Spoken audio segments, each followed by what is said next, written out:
Welcome back to CIA Declassified. We're leaving the Earth behind, or at least the truth as we know it. In the spring of 1954, the CIA had a Guatemala problem.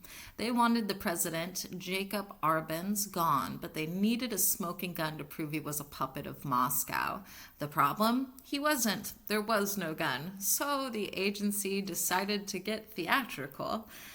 Enter Operation WASHTUB. The plan was simple, bold, and completely fraudulent. Plant a massive cache of Soviet weapons on the coast of Nicaragua, discover them, and tell the world that a Soviet submarine had just made a delivery to Guatemalan agents. This wasn't just a couple of pistols, this was a full-scale inventory of war staged by the finest prop masters in Langley.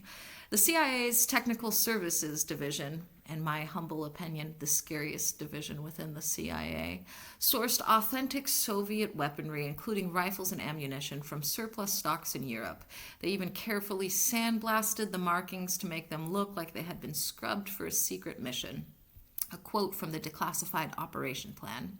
The objective is to provide tangible evidence of Soviet intervention in Central America. The discovery must appear spontaneous and be facilitated by local Nicaraguan authorities to maintain U.S. deniability.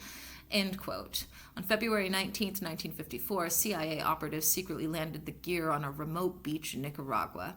They didn't just drop it. They buried it in crates marked with fake Soviet stencils and wrapped them in oilcloth to preserve the freshly delivered look. The CIA coordinated with Nicaraguan dictator, I'm going to pronounce his name wrong, I know it, Anastasio Somoza, who was more than happy to help frame his rivals. Somoza officially discovered the cache and immediately held a press conference to decry the communist invasion. A quote from the ambassador, Thomas Whelan, who was in on the plot, reported back to D.C., quote, "The discovery has had an electric effect. The local press is in a frenzy. The Soviet submarine story is being swallowed whole." End quote. To make the story even juicier, the CIA planted fake documents in the crates, written in poor Spanish, that purportedly linked the weapons directly to the Guatemalan Ministry of Defense. Operation WASHTUB was a crucial precursor to Operation PB Success, which we have an episode on. The actual coup that overthrew Arbenz later that year, it provided the moral justification for U.S. intervention.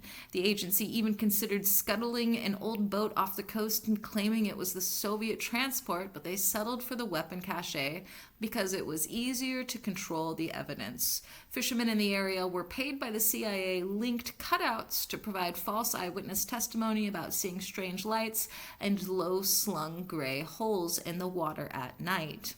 The total cost of the weapons and the theatrical logistics was estimated at over $50,000 in 1954 dollars, a small price to pay for an entire regime change. When the weapons were inspected by U.S. military attachés, they noted the markings were characteristic of Eastern Bloc manufacturing, carefully avoiding the fact that they had seen those exact crates in a CIA warehouse weeks earlier. Operation WASHTUB served as a live training exercise for the agency's Psychological Warfare Division, testing how quickly a fabricated story could travel through international wire service. The cache included over 50 Sten-type submachine guns and several thousand rounds of ammunition, all intended to look like a revolutionary starter kit. Somoza actually tried to keep some of the guns for his own personal guard, but the CIA handlers insisted they be turned over for international study to keep the ruse believable. The discovery was timed to coincide with a major OAS, Organization of American States, meeting, ensuring that the news would dominate the diplomatic agenda. After the coup in Guatemala, the WASHTUB weapons quietly disappeared from the evidence lockers, never to be seen again. To ensure the authenticity of the red threat, the CIA used a specialized salt spray treatment on the metal components of the weapons to mimic the corrosive effects of a long journey in a humid submarine tank. Declassified cables show that the agency even manufactured fake Soviet tobacco wrappers and littered them around the landing site to suggest that sailors had been taking cigarette breaks while unloading the crates. quote from the CIA Office of Special Operations: "The stagecraft for WASHTUB must be flawless. Any hint of American origin, from the nails in the crates to the grease on the barrels, will compromise the larger political objective," end quote. Nicaraguan soldiers were given scripts by CIA advisors on how to describe the suspicious activity they witnessed, ensuring that their stories matched perfectly when international reporters arrived. The operation was so compartmented that the U.S. Coast Guard was nearly ordered to intercept the CIA's own delivery boat, as they had not been informed of the covert mission in their patrol zone. If you look at the declassified history of the 1954 interventions, the logistics of procurement section for WASHTUB is a sea of black ink. The heaviest redactions occur in the source of weaponry logs. Speculation by former agency librarians suggests that these buyers hide the fact that the Soviet guns were actually seized from a U.S. ally who had been selling them on the black market. The theory is that the black bars protect an embarrassing NATO partner. Further speculation surrounds the U-boat section. Conspiracy theorists believe the redacted texts describe a secret deal with a former Nazi U-boat commander who was hired by the CIA to actually sail a vessel near the coast to create authentic radar pings. There is a persistent theory that the redactions hide human collateral, strictly speculation, but some believe the CIA neutralized a group of real Nicaraguan hikers who stumbled upon the beach while the weapons were being planted. The black bars hide the disposal of witnesses. Some speculate the redactions hide the chemical aging process. The theory holds that the CIA used experimental acids to make the weapon crates look older than they were, and the bars hide the proprietary formulas that were later used in other fake discovery operations. Conspiracy theorists often point to the propaganda radio section. The speculation is that the redactions hide the names of prominent American journalists who were on the CIA payroll to break the story as if it were a genuine scoop. There's also speculation that the Soviet submarine wasn't just a cover story. Some believe the CIA actually intercepted a real unknown craft in the water and used the weapon cache story to clear the area of civilians while they recovered the debris. There is significant speculation that the redacted files hide a Plan B, where the CIA would have staged a Soviet attack on Nicaraguan villages using those same guns if the discovery didn't cause enough of an uproar. A common conspiracy theory suggests that the laundry list included biological agents. Speculation is that the redactions hide the testing of a communist virus that was intended to be released alongside the weapons to create a public health panic. Some researchers speculate that the black bars hide the identity of a deep-cover CIA officer who posed as a Soviet officer to negotiate with the Guatemalan government, providing the intel that led the U.S. to the beach. There is a theory that the redactions hide the gold payment logs. Speculation that the CIA paid Somoza in Nazi gold recovered from Europe to secure his cooperation in the frame job. Finally, some speculate that Operation WASHTUB was a template for the Gulf of Tonkin.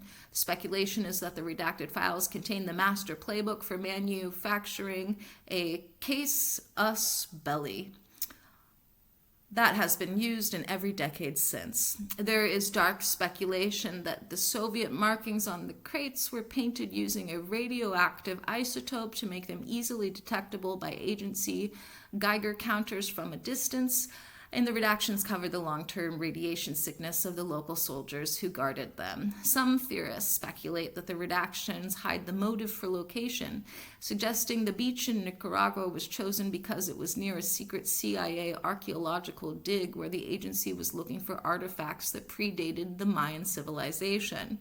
A persistent conspiracy theory holds that the phantom submarine sightings were actually tests of early stealth technology, and WASHTUB was the cover story used to explain away any civilian sightings of silent black U.S. prototypes. There is speculation that the redacted logs describe a psychic link session where a remote viewer was used to determine the exact moment the Nicaraguan guards would be looking away so the CIA could plant the crates undetected. Finally, some speculate that the weapons weren't Soviet at all, but out-of-place artifacts, highly advanced weaponry that the agency disguised as Russian surplus to prevent the world from knowing the U.S. had unlocked alien ballistics. Was Operation WASHTUB a success? Operationally, it was a masterclass in deception. The press bought it, the OAS bought it, and it gave the CIA the breathing room they needed to launch the coup that changed the face of Central America for 40 years. It was the perfect lie. However, it set a dangerous precedent for the faking of intelligence that would eventually lead to massive public distrust during the Vietnam and Iraq eras. As far as technological and operational breakthroughs go, the laundry list left a permanent stain on the agency's toolbox. First off, non-attributable procurement. The CIA perfected the art of sourcing foreign equipment through shadow companies to ensure no American serial numbers ever appeared on a red weapon. Coordinated disinformation. WASHTUB was the first time the agency successfully synced a physical plant with a global media narrative in real time. Denial and deception protocols. The mission led to the creation of the False Evidence Manual, which teaches operatives how to plant items so they are found by the right people at the right time. And forensic manipulation. TSD learned how to artificially age wood, metal, and paper to survive even the most rigorous neutral inspections. Operation WASHTUB is a reminder that in the world of declassified secrets, seeing is not always believing. Sometimes the smoking gun is just a prop, and the red threat is just a crate of CIA-funded theater. Thanks for listening. Next time we examine Project Dormouse. The agency wanted a way to turn off their agents during long-distance travel or high-stress waiting periods. They looked into hibernation drugs, chemicals that could slow the human heart and breath to a crawl, creating a literal sleeper agent. We'll look at the declassified medical logs of the men who went to sleep in 1960 and woke up in a different world. Join us for the Winter Soldier's Dream. In the meantime, I'll see you in the archives.